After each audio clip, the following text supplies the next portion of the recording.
Hey everybody, welcome to the Bullseye channel. Hope you're doing well. Well, here it is, the Camp Perry 2024 recap. Just got home, got everything unpacked, stuff's in the laundry, ammo's put away, and I'm just reflecting on a wonderful week at Camp Perry. And I'm just going to go through, we'll say top 5. I haven't scripted this. Top 5 things at Camp Perry, and I'll talk a little bit about the performance. And I'm excited to hear what you think about Perry, Canton, Cardinal, all that. I want to hear what accomplishments that you had. So let's get right into it. I'm going to start at number 5. I guess we'll go 5 being worst and then 1 being the best. Number 5, we'll just talk about was performance.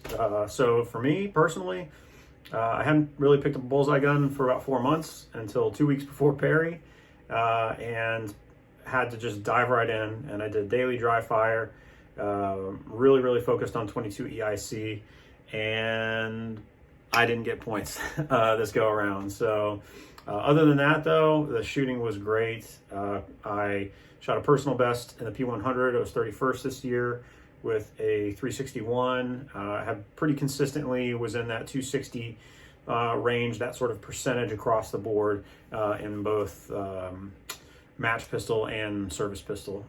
So really excited to make the P100 and had a pretty good showing, and competed pretty heavily for the Macmillan, but congratulations to Master Sergeant Capco for being the High Marine.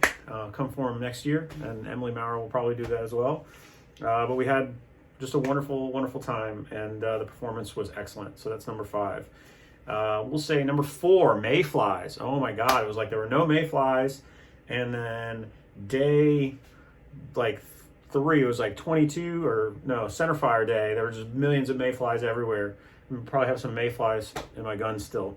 But I always kind of felt bad for the mayfly. Like, you know, they were born on a shooting range, and, you know, they got to start dodging bullets. So that was the mayflies. Number 3, let's talk about commercial row. Commercial row is really this is what you're really there for, is commercial row. Had a great time, kind of hang my hat up in the, you know, Dane Hogel, Doug Hall, Mike Curtis, Chris Chisholm sort of area next to Pardini, and kind of make that my little unofficial home where I can go in and get some high fives. Got to see Steve from Accuracy X. I got to see one of the guns that he's building for me, which is super awesome. I got to see, you know, John Shu with his like traveling gunsmithing station, and you know, everybody along the line. It was super fun. Wandered into the North store, ended up picking up a Remington 7040X. Didn't think I was going to do that.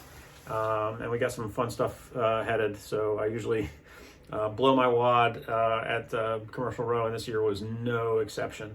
So some interesting stuff on the channel. We'll be getting a Pardini back into the house, Accuracy X coming, and you know, we're gonna really bear down on some precision pistol shooting. So that's exciting.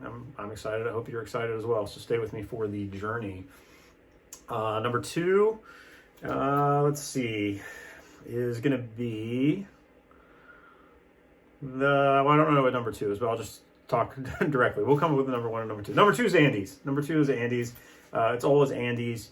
I went to Andy's 3 times, mint chocolate chip ice cream. I got what was it?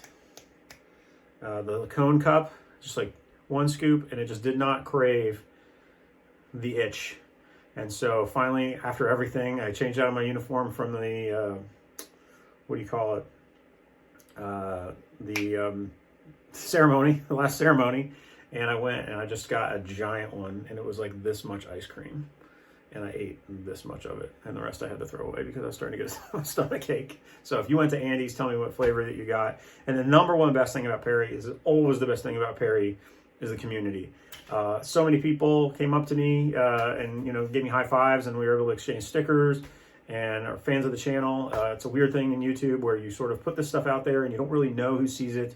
And then you have people come up to you, you know, thanking you for your videos, and I sort of always ask the same question, which is like, what do you want to see? Because I'm literally just doing this blind. So I think John and Christina are the 2 names that are in my mind right now, but thanks so much for coming over and saying hi. And I know we got some people commenting on the channel Yes, if you shoot next to me, I will give you my brass because I do not reload. And it's always nice to see. I saw some father-son couples. That always warms my heart. And it was just great competition the whole week.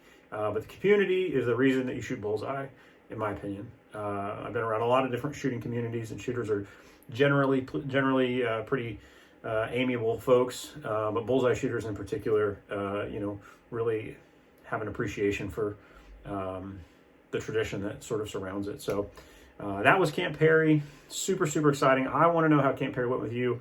I'm going to go ahead. I'm going to do a couple things. So tell me how Camp Perry went. Tell me what you finished. Tell me, what your goals are, what you're going to turn to now. I'll show you the 3 guns that I used at Camp Perry. And it's not a shocker. It's the same ones I use a lot. So number 1 is a Hammerly International with a Dane Hogel recoil and mitigating device on the bottom. It's the Pardini that we have at home. Colt Officer's Model match, the revolver match, my favorite match. I think I shot like a 344, if I recall correctly. And then this one's sitting in a holster. Just trying to get this ready. I was going to shoot a single stack match this weekend, but Chambers Custom, 1911. So that's what we used. Super, super fun. I'm going to go ahead and relieve you with the 3 rules for life. Rule 1, don't be a jerk. Rule 2, take care of yourself. Rule 3, help other people. Stay tuned. Got a lot of fun stuff coming. Hope you're doing well. Nice seeing you at Perry. Later.